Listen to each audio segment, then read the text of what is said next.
Good morning, everyone. So, today I am doing part two of a series that I'm starting called Exploring Emotions through Tarot and Oracle. And I posted part one yesterday, and this is all in reference to one situation.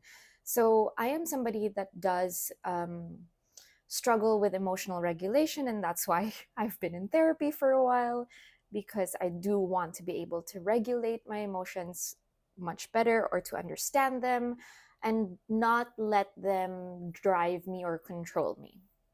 However, um, I did want to also show that if you're like me and you struggle with emotional regulation, then chances are, even just one situation, you could have more than a dozen emotions around that. It's not like, oh, I feel angry and that's it. I could feel a bunch of things. So, this is in relation to the same situation as I talked about yesterday. Um, and I was very vague about that on purpose, but basically, it's a neutral situation. It's neither good nor bad. It's just something that is unknown. So, I struggle because I very much feel the need to be in control of my world. So I am working with the Reclaim Oracle, the E.Lubanko Tarot, and I did add a card from the From Roots to Blooms Oracle. So I started with the Reclaim. I chose three cards that I felt I wanted to talk about or I wanted to dissect these emotions today. And they are confusion, shame, and resentment. So let's talk about those things first, or these emotions first. With a situation where there is a lot of unknown elements, um, especially if they involve other people, like you can only control yourself, right? So it's not that immediately will bring me some confusion. Um, and especially if it's a situation that is, I want to say, like feeling itself out, like it's in progress. It's not, there's no end point. There's just a progression, could go either way, and neither way is bad. But I start to feel very confused, and this image is actually very apt for me. Like this is exactly what it feels like to be confused. It's like my mind splits in a million different ways, and I look at option A, I look at option B. It's in the same body, but it feels like polar opposites. So there's a lot of confusion there.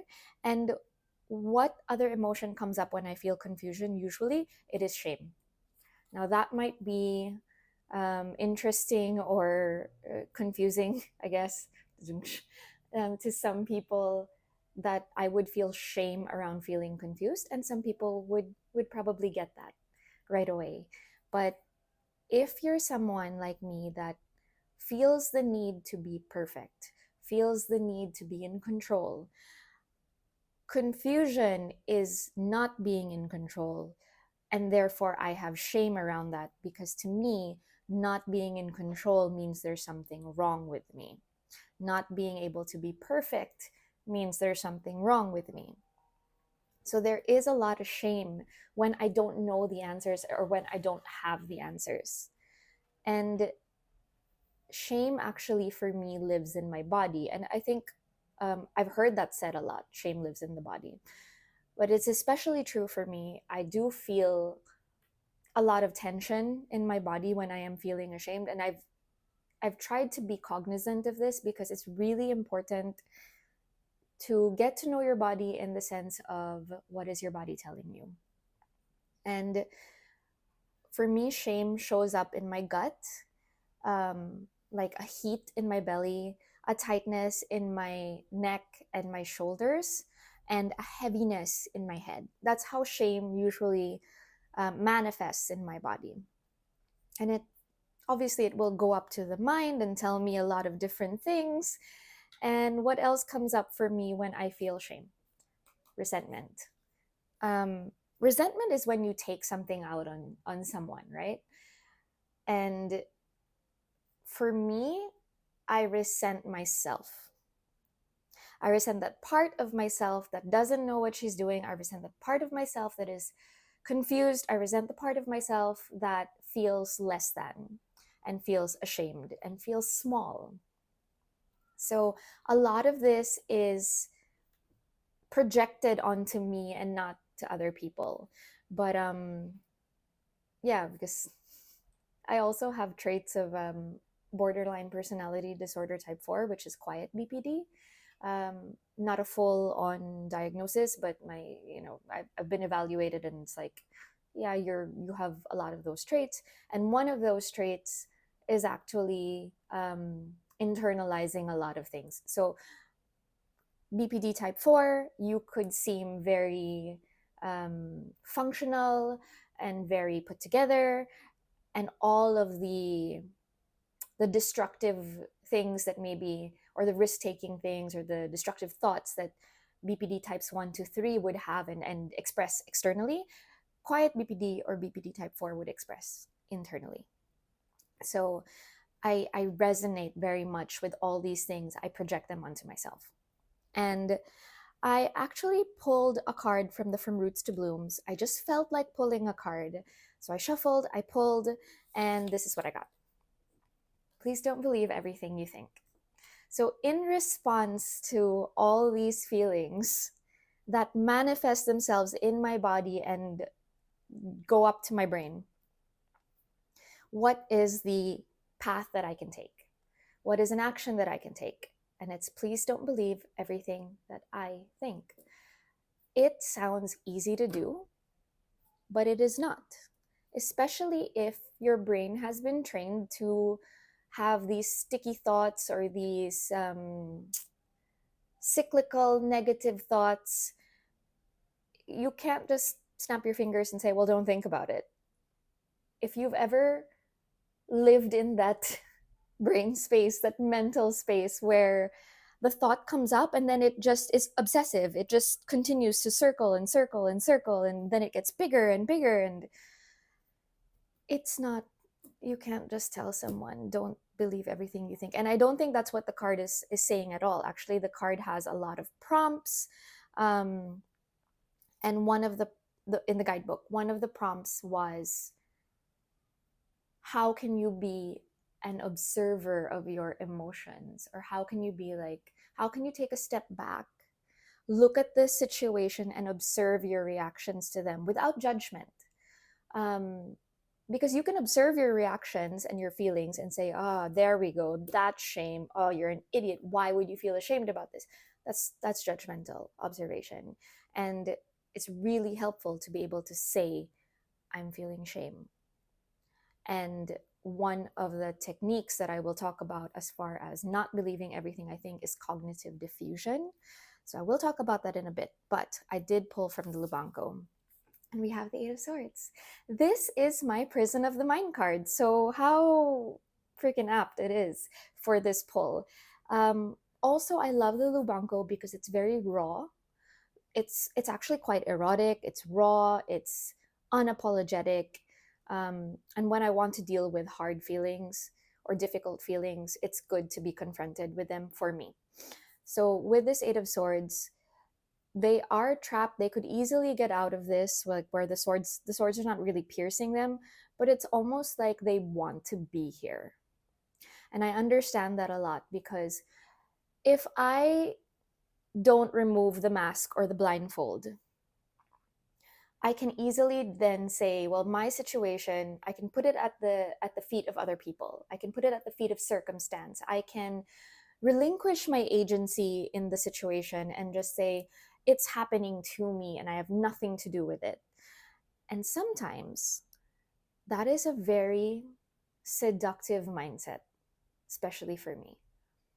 Because if it's because of other things, then I don't need to take action and I can't blame myself. And I can't say, oh, I could have done something different. So this card coming up with the please don't believe everything you think is just like, it's perfect. And I did pull, okay, what are some of the things that I can do that will help me not believe everything I think? So we have the Six of Pentacles and we have the Temperance card. Let's just talk about these cards for a bit. These cards are about moderation, bringing things into harmony. The Six of Pentacles, in a very traditional card meaning sense, is about generosity. I see it more as reciprocity, but it is basically giving to those that don't have as much, and if you have more, then giving and balancing that out, or the other way around. Um, Very traditional meaning there. The Temperance card would mean moderation.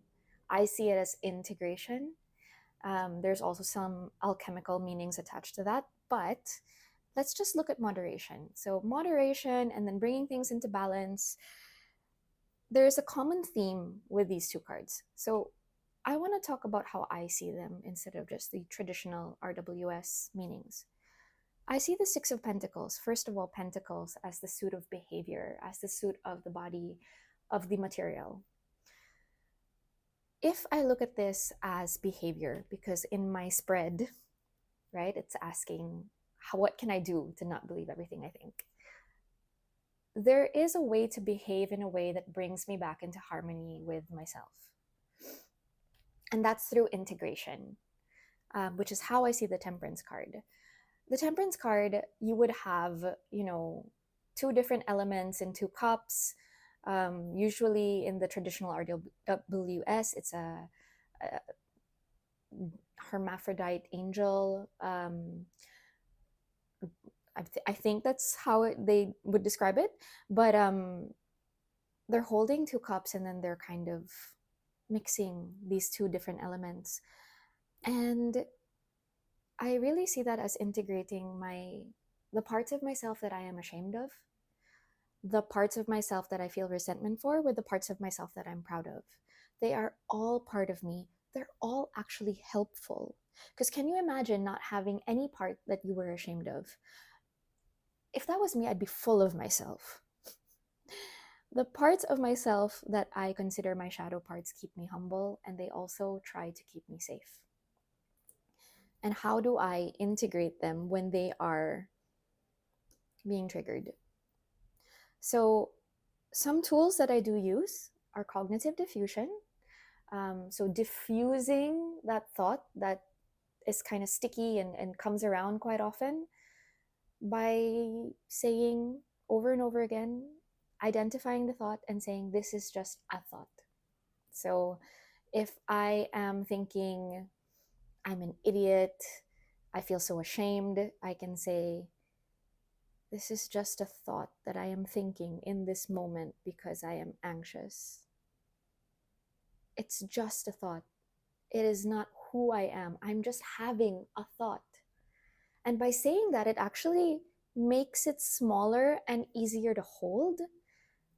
Because if I say, I am an idiot, that's an identification of my being, and I take that on as identity, and that's a lot. If I say, I am having a thought that I am being an idiot, it is just a thought. It's passing, right? In the next moment, I could have another thought. So it really helps me to make the things that seem so massive much more smaller and easier to digest. That's definitely one technique of integration that I use. Another is practicing a meditation where I look at that shameful part of myself, and I say, you are welcome here. I see you. What do you need from me? Do you just need to be heard? Do you need to be validated? Do you need a hug?